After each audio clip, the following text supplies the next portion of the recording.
Students of CBSE board class 10th and class 12 बच्चों, आपके लिए बहुत ही इम्पोर्टेंट खबर आई है जो बहुत से बच्चों को अच्छा नहीं लगेगा। आप देख सकते हैं कि बहुत ही इम्पोर्टेंट अपडेट है ये। जैसा कि हम काफी दिनों से कह रहे थे कि बच्चों को प्रैक्टिकल इंटरनल में फुल मार्क्स मिलते थे। ये कोई पहली बार नहीं हुआ कि प्रैक्टिकल या इंटरनल में आपके फुल दिए गया है। यानी कि अगर 30 है तो 28 टू 30 के बीच ही टीचर स्कूल वाले नंबर देते हैं।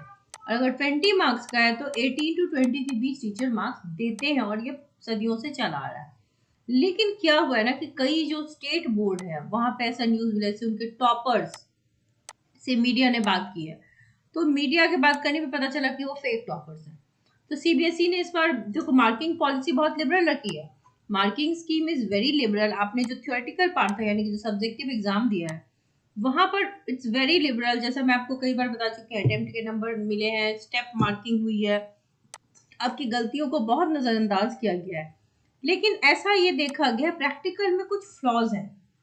हालांकि इसमें इतना भी डरने की जरूरत नहीं है कि आप देख सकते हैं हेडलाइन की सीबीएसई प्रैक्टिकल एग्जाम 2023 में प्रैक्टिकल में 29 अंक देने वाले स्कूल घेरे में सीबीएसई करेगा जांच। अब सीबीएसई अपने ऑफिसर्स भेज करके जांच करेगी कि कहीं गड़बड़ तो नहीं है। तो गड़बड़ी पकड़ी गई अगर तो बोर्ड स्कूलों पर करेगी कार्रवाई। इसके साथ ही 10वीं के इंटरनल एग्जाम में जिन छात्रों को 20 में 18 या 19 अंक मिले हैं उनकी भी जांच होगी। यानी कि 20 में जिसको 20 मिला उसकी भी होगी। दैट मीन्स कि 18 टू 20 के ब्रैकेट में जो बच्चा फॉल कर रहा है मार्क्स के ब्रैकेट में, उन बच्चों के लिए जो एग्जाम लिया गया था, जिस प्रोटोकॉल या नॉर्म्स के हिसाब से लिया गया था, लेना चाहिए था, उस नॉर्म्स के हिसाब से अगर होगा तो ठीक है। अदरवाइज अगर बच्चे सचमुच उस लायक होंगे तो ही नंबर मिलेगा, नहीं तो स्कूल अब मार्क्स एडिट करेगा। सीबीएसई बोर्ड यानी कि सीबीएसई अब प्रायोगिक परीक्षा यानी कि प्रैक्टिकल में अधिक अंक लाने वाले स्कूलों की जांच करेगी। 12वीं में जो प्रैक्टिकल के एग्जाम्स थे इसमें कई स्कूल में ऐसा पकड़ा है क्योंकि वहाँ वाइवा हो जाता है। वाइवा में जो एक्सटर्नल आते हैं तो बच्चे थोड़े से घबरा जाते हैं। कुछ स्कूल ने एक्सटर्नल्स के साथ सेटिंग करके मिली भगत करके बच्चों के मार्क्स दे दिए थे। इन स्कूलों में परीक्षा के दौरान गलत किया गया था और फिर एक्सटर्नल की मिली भगत से सब कुछ हुआ। जैसा कि आप सब जानते हैं ये पहली बार नहीं है, ये होता है कि इंटरनल जो एग्जामिनर आते हैं आपके वाइवा के लिए वहां पर स्कूल वाले उनसे बात करके, क्योंकि देखो ऐसा होता है ना कि स्कूल के पास अगर लिस्ट ऑफ स्टूडेंट्स है, ठीक है, तो इनमें इनके पास टॉपर्स है, मान लो कि 10 बच्चे हैं जो suppose for example out of 30 10 बच्चे हैं जो 80% से 95% के बीच फॉल कर रहा है। फिर अगली जो कैटेगरी है जो आपकी 60 टू 80% वाली है एवरेज स्टूडेंट की, और वीकर कैटेगरी में मान लो कि फॉल कर रहे हैं यानी कि 33% टू 60% में रख रही हो, या 33 या उससे भी बिलो। तो जो बोर्ड होता है ना सीबीएसई बोर्ड, वो अपने इन टॉप कैटेगरी वाले बच्चों को फुल मार्क्स देना चाहते हैं। क्योंकि देखो दो बातें हैं, फुल मार्क्स देना गलत इसलिए नहीं कि अगर स्टूडेंट डिजर्विंग है, जो जिस किसी भी ब्रैकेट का स्टूडेंट है जो डिजर्विंग है, अगर उसके नंबर उसे आती है चीजें और उसने सही से एग्जाम में किया है ऑनेस्टली, जो कि नॉर्म्स है पॉलिसी है सीबीएसई को उसको फॉलो करते हुए, तो उन बच्चों के नंबर मिलने चाहिए। क्योंकि जो इस कैटेगरी के बच्चे होते हैं उनका एस्पिरेशन होता है कि सब्जेक्ट में फुल मार्क्स अचीव करें 100 आउट ऑफ 100। तो अगर मान लो कि 1 नंबर 2 नंबर प्रैक्टिकल में कई बच्चों के कट जाते हैं, इससे उनका वो टारगेट भी अचीव नहीं होता, या फिर मार्क्स कटने से परसेंट डिजर्विंग कैंडिडेट के परसेंटेज डाउन होंगे। अब जो एवरेज और वीकर कैटेगरी है, एवरेज वाले बच्चों को भी ये 18 टू 19 देते हैं, ठीक है। 20 मान लो टॉप रैंकर्स के लिए रख लिया, या जो आपके प्री बोर्ड के एग्जाम होते हैं उनके आधार पर इनको पता रहता है कि स्कूल को कि प्रैक्टिकल कैसे मार्क्स कैसे देना है। एग्जाम वो ले लेते हैं ऐसे ही फॉर फॉर्मेलिटी, लेकिन मार्क्स कैसे देना है वो उनका प्री डिसाइडेड रहता है। क्योंकि स्कूल को चाहिए होता है कि उनका रिजल्ट अच्छा हो, तो टॉपर बच्चे हैं या एवरेज कैंडिडेट है उनके मार्क्स ज्यादा होंगे, तभी ओवरऑल परसेंटेज स्कूल का पासिंग अप होगा। तो जो वीकर कैटेगरी है उन्हीं के किसी बच्चे को अगर 18 से नीचे आया होगा तो इस कैटेगरी के बच्चों को। लेकिन एग्जाम जैसा कि होना चाहिए ना, फेयर होना चाहिए कि इस कैटेगरी में डिवाइड ना करके कि एग्जामिनर आए और इन बच्चों से प्रैक्टिकल करवाएं या उनके शीट्स देखें और वाइवा में जो पूछिए, अगर मान लो किसी एवरेज कैटेगरी का बच्चा अच्छा आंसर देता है तो उसको फुल मार्क्स मिलने चाहिए। लेकिन अगर टॉपर कैटेगरी का बच्चा अगर आंसर नहीं देता तो नंबर वहां डिडक्ट हो सकते हैं। तो इस फेयरनेस की गुंजाइश जो है थोड़ी सी कम दिख रही है। सो गड़बड़ी तो मिली है, तो बोर्ड ने कार्रवाई शुरू की है। इसके साथ ही 10वीं की जो इंटरनल एग्जाम में जिन छात्रों को वही बताया जा रहा है कि फुल मार्क्स मिले हैं, फुल से 1-2 कम भी मिले हैं, उन पे कार्रवाई होगी।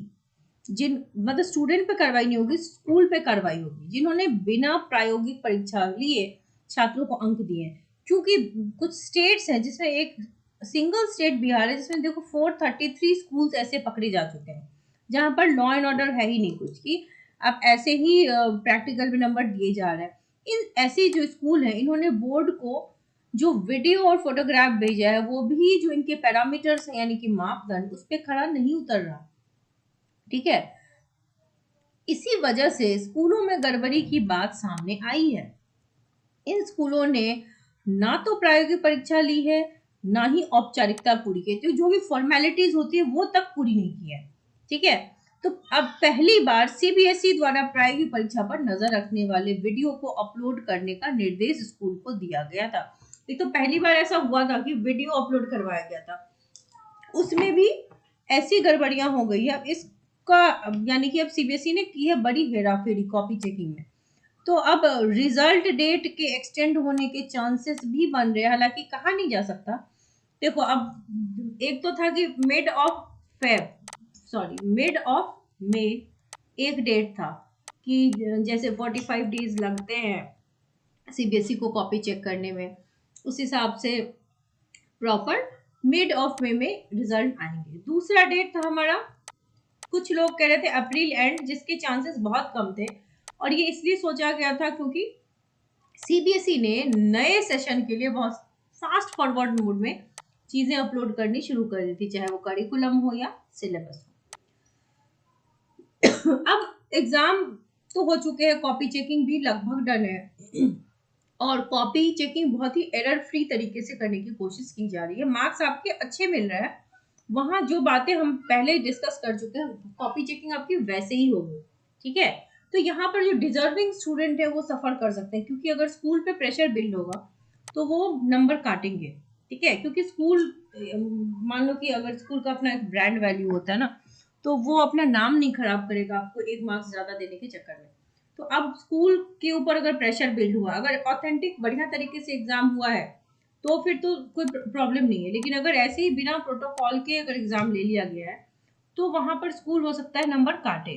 ठीक है, अब मान लो कि नंबर कटेंगे, फिर से नया नंबर बनेगा, फिर सीबीएसई को अपलोड किया जाएगा उसके वेबसाइट, मान कि स्कूल अपलोड करेंगी, उसके बाद सीबीएसई इन प्रैक्टिकल को थ्योरेटिकल वाले मार्क्स में ऐड करके फिर रिजल्ट बनाएगी। तो ऐसे में रिजल्ट डिले भी हो सकता है, मिड ऑफ मे से हो सकता है ये एंड ऑफ मे में चला जाए। ठीक है, तो अब रिजल्ट डे शिफ्ट होने के चांसेस बन रहे हैं।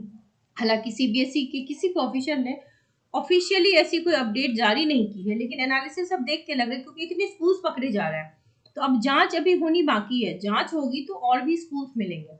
तो देर आर चांसेस कि आपका यानी कि मिड ऑफ मे से हो सकता है थर्ड वीक या फोर्थ वीक जाए, तो ऐसे होने हो सकता है। और इसमें जो बच्चे बेचारे जो ऑथेंटिक लिखने वाले होंगे या जिनका मान लो कि है कि हाँ ये बच्चे बहुत अच्छे बच्चे थे, इनके मार्क्स गिर सकते हैं। तो ये एक तरीके से कह लो कि अच्छी खबर बच्चों के लिए नहीं है, क्योंकि जितना भी आना होता उसमें से एक आध नंबर अब आपके कट सकते हैं। तो जो ये आप लोगों के लिए एक थोड़ी सी बुरी खबर आप समझ लो कि है कि अगर मान लो कि लगभग 18-20 मिल रहा था तो अब एक आध नंबर कट सकते हैं। हालांकि देखो क्या होता है, हो सकता है स्कूल कैन ऑल्सो भी लाइक कि हाँ ऑथेंटिक अगर था, उनके वीडियोस में क्लैरिटी है, सबूत दे पा रहे हैं, तो फिर नंबर चेंज नहीं भी हो सकता है। तो जो भी होगा अपडेट आपको बता दिया जाएगा। ये है current update regarding this news जो चल रही है अभी। सो आप चैनल के साथ बने रहिए, इस वीडियो को दोस्तों तक जरूर पहुंचाइए ताकि उनको भी क्लैरिटी मिल सके कि एग्जैक्टली हो क्या रहा है, क्योंकि बहुत से बच्चे कंफ्यूज हैं और बहुत से बच्चों के मुझे मैसेजेज आ रहे थे कि इस मैटर में हो क्या रहा है। Okay students.